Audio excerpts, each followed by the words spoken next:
Shiv Sena party के नाम और इसके चुनाव निशान धनुष बाण पर हक किसका, ठाकरे गुट का या शिंदे गुट का? इससे जुड़े विवाद को लेकर के शुक्रवार को केंद्रीय चुनाव आयोग के सामने सुनवाई हुई। शिवसेना के उद्धव ठाकरे गुट से कपिल सिब्बल और देवेंद्र कामत ने दलीलें पेश की। जवाब में एकनाथ शिंदे गुट से महेश जेठमलानी और मनिंदर सिंह ने दलीलें पेश की। दोनों पक्ष की दलीलें शुक्रवार को पूरी हो गई। चुनाव आयोग इस मुद्दे पर अब 30 जनवरी को सुनवाई करेगा। सोमवार को ठाकरे गुट और शिंदे गुट से लिखित में जवाब देने को कहा गया है। चुनाव आयोग ने इस बारे में कुछ नहीं कहा। पार्टी प्रमुख के तौर पर उद्धव ठाकरे का जो कार्यकाल 23 जनवरी को खत्म हो जाएगा, इसके बाद संगठनात्मक चुनाव कराए बिना वो पार्टी के प्रमुख के तौर पर कैसे बने रह सकते हैं? ठाकरे गुट का पक्ष रखते हुए कपिल सिब्बल ने कहा कि ठाकरे गुट ही असली शिवसेना है, इसमें कोई गुट नहीं है। कपिल सिब्बल ने कोई नई बात कहने की बजाय अपनी पुरानी दलीलों को ही दुरुस्त तरीके से देने की कोशिश की। उन्होंने कहा कि कुछ लोगों के अलग हो जाने से उसे एक गुट की मान्यता नहीं दी जा सकती। शिंदे गुट कोई राजनीतिक पार्टी नहीं है।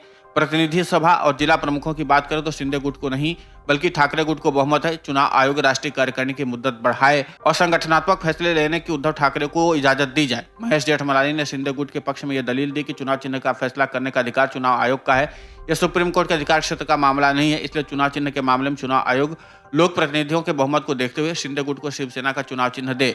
लोकतंत्र में प्रतिनिधि सभा की अहमियत नहीं है, लोक प्रतिनिधियों की अहमियत ज्यादा है। शिंदे गुट के पास विधायक और सांसदों का बहुमत है। केंद्रीय चुनाव आयोग ने दोनों गुटों की बहस को सुनने के बाद दोनों गुटों से लिखित जवाब देने के लिए सोमवार तक का समय दिया है। कपिल सिब्बल का जोर इस बात पर था कि राष्ट्रीय कार्यकारिणी और प्रतिनिधि सभा में ठाकरे गुट को बहुमत है।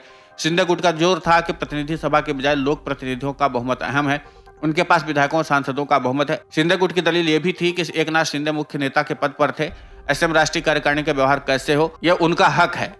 उनके इजाजत के बिना राष्ट्रीय कार्यकारिणी के सभी फैसले अवैध हैं। लेकिन ठाकरे गुट का कहना था कि शिवसेना के पार्टी संविधान के मुख्य नेता पद का उल्लेख ही नहीं है, इसलिए उनके मुख्य नेता कहे जाने का कोई आधार नहीं। अब सवाल यह है कि चुनाव आयोग अहमियत किस बात को देता है। अगर ये स्वीकार करें कि प्रतिनिधि सभा और राष्ट्रीय कार्यकारिणी के ठाकरे गुट को बहुमत है और विधायकों, सांसदों, अन्य लोक प्रतिनिधियों का बहुमत शिंदे गुट के पास है, तो ये देखने वाली बात होगी कि चुनाव ज्यादा अहमियत किसे देता है। ये पुरानी मिसाल देखें तो कांग्रेस में जब ऐसी स्थिति पैदा हुई थी तो चुनाव ने कांग्रेस का गाय का बछड़ा वाला चुनाव चिन्ह हमेशा के लिए रद्द कर दिया था। इसके बाद इंदिरा गांधी को पंजा का निशान मिला। यानी चुनाव इस मामले पर यह फैसला ले सकता है कि वो शिवसेना के धनुष बाण चुनाव चिन्ह दोनों में से किसी एक गुट को ना दे।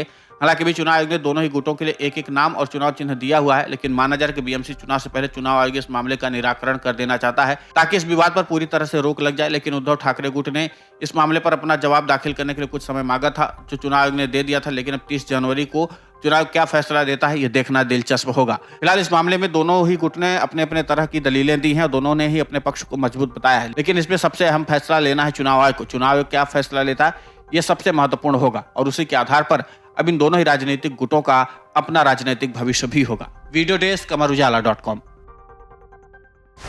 डाउनलोड करें अमर उजाला ऐप और पाएं खबरें लगातार।